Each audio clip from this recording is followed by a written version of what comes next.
ভোরের নরম আলো জানালার পর্দা ছুঁয়ে ধীরে ধীরে ঘরের ভেতর ছড়িয়ে পড়ছে। সেই আলো এসে মুখে পড়তেই আরিশার চোখ কুঁচকে উঠল, যেন ঘুমের রাজ্য থেকে বাস্তবে ফেরার এক মৃদু ডাক। ধীরে ধীরে চোখ মেলে তাকালেন আরিশা। চোখের পাতায় এখনও ঘুমে ভার। চোখ মেলে প্রথমেই জানালার বাইরের আকাশটা দেখল, হালকা কুয়াশা আর দূরে ভেসে থাকা পাখির ডাক। বিছানায় এলিয়ে থাকা চুলগুলো কিছুটা এলোমেলো, কিন্তু তাতেই যেন এক অনবদ্য সৌন্দর্য। তার পরনে হালকা রঙের সিল্কের নৈশবাস, তাতে ভোরের আলো ঝিকিমিকি খেলছে। ধীরে ধীরে উঠে বসল, একবার দীর্ঘ নিঃশ্বাস নিল, যেন নিজের দিনটাকে বরণ করে নিচ্ছে। আয়নার সামনে গিয়ে চুলে হাত লাগাল। মুখে কোনো মেকআপ নেই, কিন্তু তবু এক সহজ নিখুঁত সৌন্দর্য। চোখের কোণে লেগে থাকা নিদ্রার ছায়া যেন তার কোমলতা আর গভীরতা বাড়িয়ে দিচ্ছে। হালকা হাসল, হয়তো গতরাতের কোনো স্বপ্ন মনে পড়েছে। তারপর জানালার কাছে গিয়ে বাহিরের পরিবেশটা দেখল। আরিশা মুখে অদ্ভুত একটা শান্তি ছিল, যেন আজকের দিনটা ভালো যাবে। আরিশা ফোনের ঘড়ির দিকে তাকাল। সকাল 7টা বাজে। আরিশার মা মালিহা বেগম রান্নাঘরে চা বানাচ্ছিল। আরে বেটা, আজ তোমার কি ভালো লাগছে? আরিশা মৃদু স্বরে বলল, মা, আজ একটু ভালো লাগছে। আরিশা হাসল, কিন্তু কিছুই ঠিক মতন মনে আসছে না। মা কিছু বলল না, শুধু কাঁধে হাত দিয়ে ধীরে ধীরে বলল, সব সময় মনে রাখো, সময় সব কথা পরিষ্কার করে দেয়। আয়নার সামনে দাঁড়িয়ে সে নিজের মুখ দেখল। চোখগুলো স্বাভাবিকের চেয়ে একটু বেশি মলিন, কিন্তু তার মধ্যে একটা অদ্ভুত আকর্ষণ ছিল, যেন কিছু হারানো দিনের স্মৃতি ফিরে পাওয়ার অপেক্ষায়।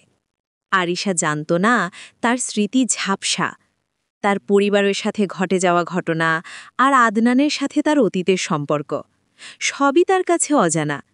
তবু সে দিনের শুরুটা সুন্দর করতে চেয়েছিল, নিজের মতো করে। আরিশার আজকে অফিসের প্রথম দিন। সে খুবই এক্সাইটেড। মুখের কোণে মৃদু হাসির ছাপ, আবার মনের কোণে একটু ভয়ও কাজ করে। প্রথম দিন কি জানি কেমন হয় পরিবেশ। এই টেনশনে চেয়ারের উপর ভীত হয়ে বসে আছে আরিশা। মুখ মলিন হয়ে গেছে। তখনই পিছন থেকে কেউ একজন জড়িয়ে ধরে গালের সাথে গাল ঘেঁষে বলল, আমার কলিজার টুকরা বোনটার মন মলিন কেন?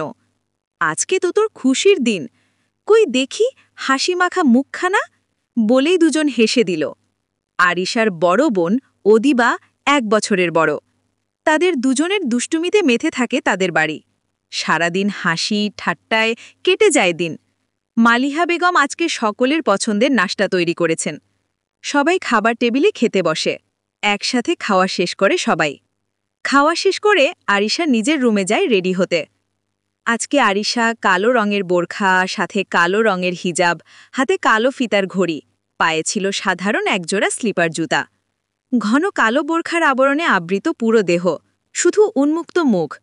সেই মুখ যেন পূর্ণিমার চাঁদের মতো দীপ্তিময়, দবদবে ফর্সা, নিখুঁত মসৃণ ত্বক, যেন দুধের দোয়া চাঁদ। চোখ দুটি গভীর, শান্ত, যেন হৃদয়ের কথা বলে। মুখে কোনো সাজসজ্জা নেই, তবু এক অপার্থিব সৌন্দর্য ছড়িয়ে পড়ে চারদিকে। আরিশা রেডি হয়ে রুম থেকে বেরিয়ে এসে আম্মু, আব্বু, আপু বলে ডাকছে। প্রথমেই তার বাবা আব্দুল রহমান বেরিয়ে আসেন, পরে বোন ও মা আসেন। আরিশা, আম্মু একটু আদর করে দাও। মালিহা বেগম মেয়ের কপালে চুমু দিয়ে দোয়া করে দিল। আরিশা, বাবা আমি যাচ্ছি।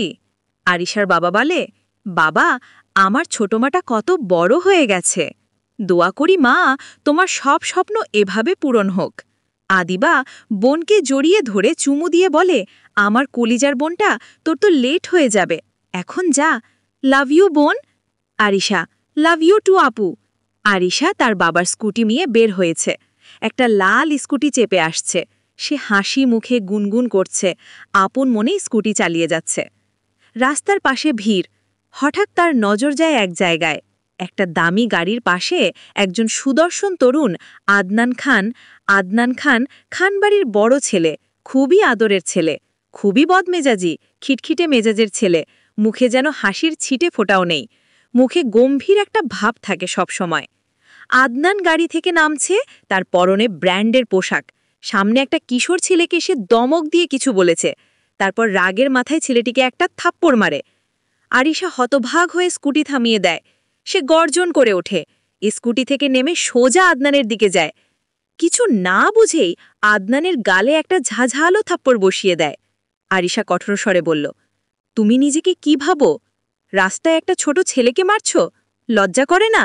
আদনান ক্ষিপ্ত, চোখ জ্বলে উঠছে। তুমি জানো না আসলে কি হয়েছে, আর তুমি আমাকে থাপ্পড় মারলে? রাগে আরিশার গালগুলো লাল হয়ে আছে।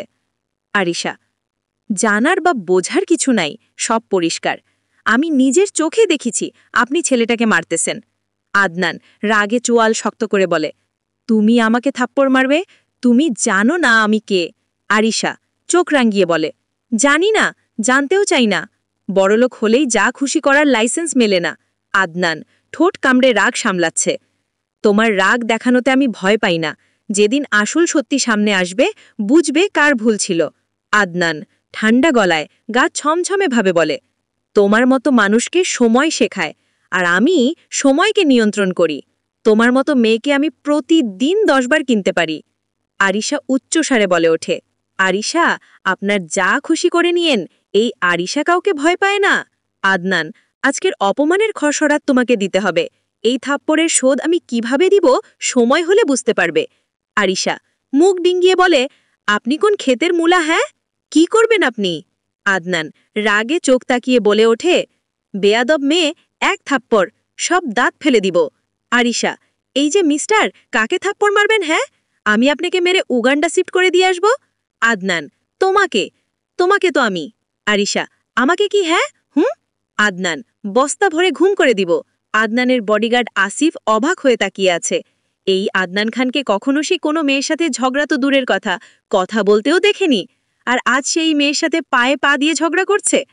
আদনান রাগে আরও কিছু বলতে যাবে, তখনই আরিশা আদনানকে ধাক্কা দিয়ে মুখ ভাঙিয়ে স্কুটি চালিয়ে যায়। আদনান রাগে ফুলতে থাকে।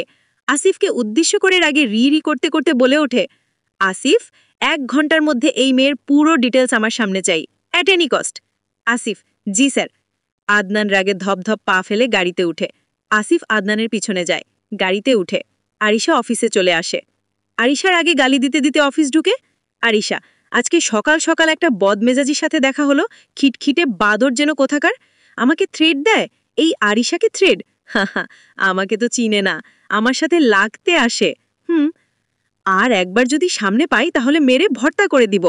দূর, প্রথম দিনেই লেট হয়ে গেল, হায় রে কপাল আমার। আরিশা অফিসে তার কর্নারে গিয়ে বসে ল্যাপটপ অন করে কাজ করতেছে, কিন্তু মাথায় ঘুরতে থাকে রাস্তায় সেই ঘটনা। আরিশাকে তার অফিসের বস রেহান চৌধুরী কলিং দিয়ে ডাকেন। আরিশা রেহান চৌধুরীর রুমে যায়। আরিশা যায়, সালাম দেয়। আরিশা, আসসালামু আলাইকুম স্যার। রেহান, ওয়ালাইকুম আসসালাম। রেহান আরিশাকে কাজ বুঝিয়ে দিচ্ছে, ঠিক তখনই পেছন থেকে কেউ বলছে, হাই ব্রো। রেহান সামনে তাকিয়ে বিস্মিত হয়ে বলল, রেহান, আদনান ব্রো, তুই, তাও আমার অফিসে? বলেই রেহান আদনান দুজন হাক করল। রেহান আদনানকে নিজের চেয়ারটা দিল বসতে। রেহান, আদনান, তুই আমার অফিসে আসলি? আমি স্বপ্ন দেখছি না তো? আদনান, স্বপ্ন না ভাই, আমি সত্যিই আসছি। আমি অনেক দিন ধরে তোকে দেখতে আসতে চাইছি, কিন্তু কাজের চাপে সময় হয়ে ওঠেনি। তা কি অবস্থা তোর? রেহান, এই তো আলহামদুলিল্লাহ, ভালোই চলছে। তা তোর কি অবস্থা? আদনান, আমার আর অবস্থা, সারাদিন বিজনেস নিয়েই ব্যস্ত থাকতে হয়। আরিশা নিজের চোখে সব দেখছে। আরিশা এই সব কাণ্ড দেখে থ হয়ে গেল। তার চোখ বড় হয়ে গেছে। আরিশা অবাক হয়ে তাকিয়ে আছে। আরিশা ঘামছে, মুখ যেন শুকিয়ে যাচ্ছে। আরিশা মনে মনে বলে, এ তো সে ছেলেটা যাকে আমি থাপ্পড় মেরেছি। আরিশা, এবার তো তোর রক্ষা নাই, প্রথমবার লিখছি। ভুল হলে ক্ষমার দৃষ্টিতে দেখবেন, সবাই রেসপন্স করবেন। ধন্যবাদ সবাইকে।